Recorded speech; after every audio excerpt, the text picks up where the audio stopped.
నమస్తే అన్న, అందరికీ నమస్కారం. ఇరాన్ దేశం కువైట్ పైన వరుసగా రెండవ రోజు కూడా దాడులు చేసిందనమాట.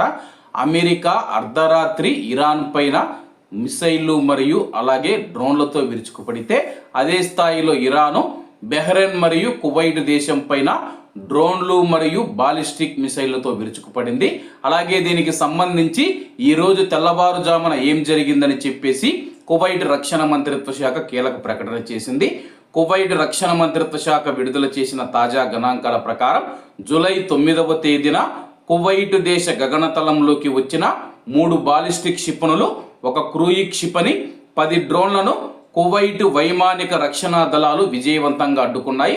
కువైట్ సైన్యం కువైట్ ఎయిర్ డిఫెన్స్ సిస్టమ్ ఏవైతే ఉన్నాయో వాటిని విజయవంతంగా అడ్డుకొని వాటిని గాలిలోనే పేల్చివేశాయని చెప్పేసి కువైట్ రక్షణ మంత్రిత్వ శాఖ ప్రకటించింది.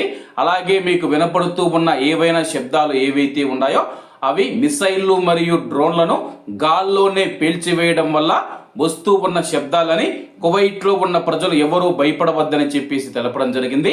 అలాగే ఫిబ్రవరి 28వ తేదీ నుంచి ఇరాన్ దాడులు ప్రారంభమైనప్పటి నుంచి ఇప్పటి వరకు మొత్తం 386 బాలిస్టిక్ క్షిపణులు కువైట్ పైన ఇరాన్ దాడి చేసిందని, అలాగే 16 క్రూయిజ్ క్షిపణులు, 916 డ్రోన్లను కువైట్ వైమానిక రక్షణ వ్యవస్థ ఎదుర్కొన్నట్లు రక్షణ మంత్రిత్వ శాఖ వెల్లడించింది. కువైట్ భద్రతా దళాలు అత్యున్నత అప్రమత్తతతో విధులు నిర్వర్తిస్తూ ఉన్నాయని చెప్పి అధికారులు తెలిపారు.